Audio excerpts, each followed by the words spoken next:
Yo, what's up YouTube? This is your boy Alex. I'm back with another kick-ass YouTube video. Now this one I'm going to put on actually I want to put this on 3 different YouTube channels. But I'll explain later at a private dislocated location for the next video that might be Friday or Saturday on why they're going to be another channel at it. Alright, now this one is going to be another video that's for both women and for men, okay? So this video is for men and for women. Women first, okay, men? Show some proper respect. There are women that watch both my YouTube channels in the analytics, so show some respect. You know, give a woman a chance to watch the videos before you guys get all happy and excited. This is another fun, enjoyable YouTube video.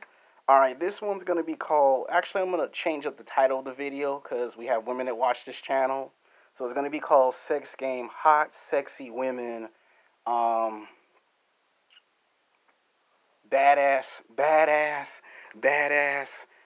vixens that kick ass. Instead of saying super villains or female villains, I'm just going to change it up a bit. Well, you know it's going to be DC female super villains. I've done it before where it was just a mixture of Marvel and DC, but we want to try to do a sequel to this video. I have enough characters to do it. For those that just love Marvel Comics, give me a chance to research, and we'll do one on the badass female supervillains of Marvel, but we're doing DC because people seem to like these videos. And the more you guys, men, like these videos, the more you give me the motivation and confidence to make these videos. These are supposed to be in the joy of wholesome American entertainment. Now, I do serious videos, but I also do some fun, enjoyable videos for your entertainment. So when you're not at work online, going to school online, or you're not working part-time or full-time, and you just want to chill out with your girlfriend or your best friends, you can watch one of my fun, entertaining videos anytime you want, day or night. Just, like I said, we're following the rules of YouTube guidelines. Just make sure there are no kids or grandkids around when you watch my videos. I don't want you guys and men to get in trouble. I don't want to get in trouble, so let's have fun. Alright, coming in at number 9 is the Silver Barshee. Now, this is a very interesting character. Like, her backstory is that her whole entire family have genetic enhanced powers and abilities. You know, a gypsy, basically. And her character was induced in season 1 of the television show Supergirl. Now, the actress that played her looked exactly like the character from the comic book. Now, she is a Superman or Supergirl villain, but technically, to tell you the truth, she could actually be a villain of any superhero. Like, you could put her character on The Flash, the Arrow, and she can contend with all those characters. To me, there's so much potential with this character that, yeah, they made her outfit, you know, black and white or silver and black, and she has that powerful sonic vibration scream.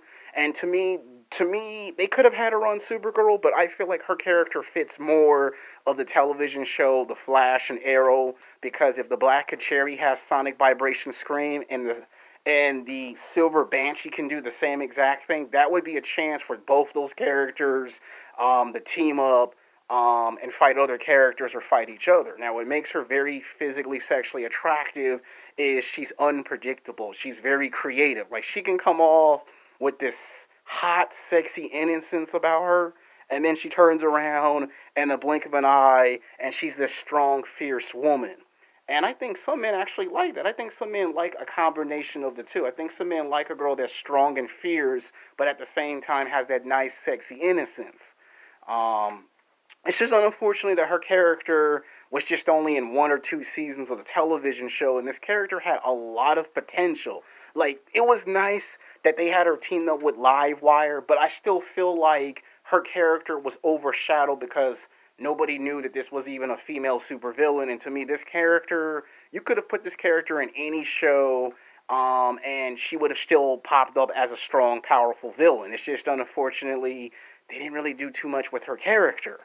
I like the actress who played her character. I just wish they could have done more with her character. Like, if superheroes can cross over in the other timelines in the DC universe, you can have villains that are male or females cross over into other universes. Like, she could have been on Flash, she could have been on the Arrow, and you could have made her go from being a villain to being a hero, and she could have been recruited in the Legends of Tomorrow.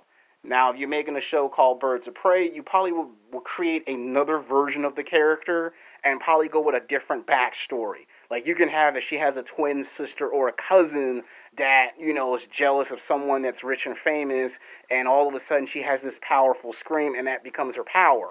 And someone like the Black Canary has that same ability, would recognize, try to train the person, they have a fallout, then you have the Silver Banshee versus the Black Canary, or the Black Carry. You could have done that on the Flash or Arrow, and it probably would have worked. Missed opportunity. The actress did pretty good. I'm pretty sure they'll do another interpretation of this character later in the future. Coming in at number 8 is Livewire. Now, I've always found her to be very physically, sexually attractive. Now, her character, she comes off as being bluntly honest. Like, most men are always saying they want a woman to tell the truth. Well, Livewire is one of those female villains that just loves to have fun. Like, she has electricity, so she has matter manipulation, enhanced strength, speed, stamina, durability, and she can regenerate, and she can pretty much use her powers in 5 different ways. And she is a very strong, powerful villain that can fight Superman, Supergirl, Martian Manhunter, Wonder Woman. She can hold her own with any superhero. In fact, she fought Superman in the comic books, and when they had the actress play Livewire on television, they got real close to the real accuracy of her character. She was a radio jock. She's golf. She was angry because Superman always has what's the word I'm looking for? Superman is always perfect. He can't do no wrong, and he never makes no mistakes. And basically, that's what her grudge was with Superman and Supergirl. I mean, they put her on Supergirl, and she got to be in 2 episodes. And to me, I felt like that's lowballing the character. Because if she has the power of electricity, why couldn't you have her on The Flash?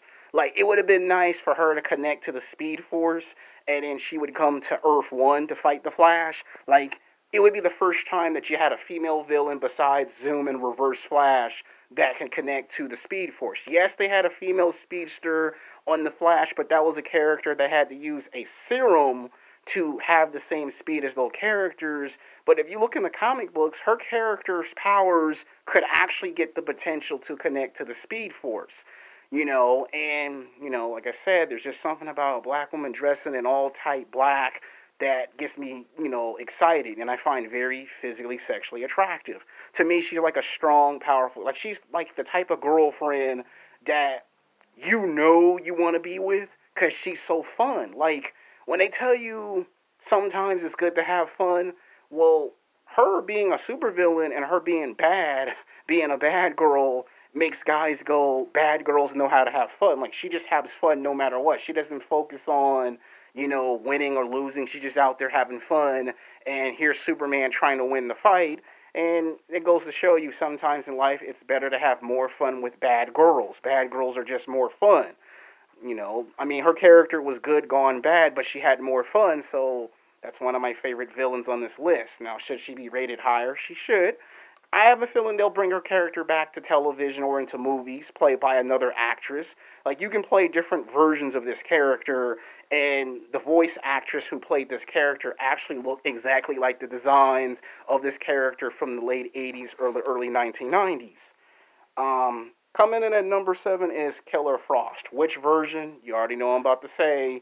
The television interpretation. Now, the actress who played this character was perfect. They dressed her up in black. She had the white hair. She has the power to freeze people. Like, there's Mr. Freeze, and then there's Killer Frost. And what really they could have done with this character is that it's nice that they had her on The Flash, Arrow, Legends of Tomorrow. Sometimes I wish they would have included her character in those crossovers. Instead of her just being in the background and playing a supporting character. They eventually did start bringing her into the crossovers. But this character, if you wanted to, you could throw into another concept. Like, there's so much potential for her character that you could make an altering timeline where her character is using her powers when she's much older and she tells stories of the Flash. Like, I do believe that at some point in season 7 or season 8 of the Flash, they're going to make her power increase. and she's going to get more stronger and more powerful. And the fact that they found the right actress to play this character, I'm impressed with, because I have never seen a character be portrayed like that by an actress. Like, they showed you Earth 2, where she's just sexy as hell and bad, and she's like, what if Selena Kyle Catwoman was still bad and sexy and hot, in a sexy hot kind of way, with the superpowers, the ability to freeze people. That's basically what Killer Frost is. She is Selena Kyle dressed in all black, looking fine as hell, and having a lot of fun as a bad girl with the powers. Coming in at number 6 is the Enchantress. Now, she is a magic-based character, and I apologize to my audience from the last video.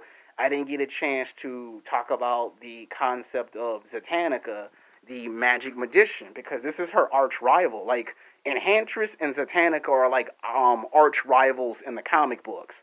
And to me, I like Zatanna because she gets to portray herself as a strong, powerful character. Like, if they made a television show John Constantine, she would be a perfect fit for that show.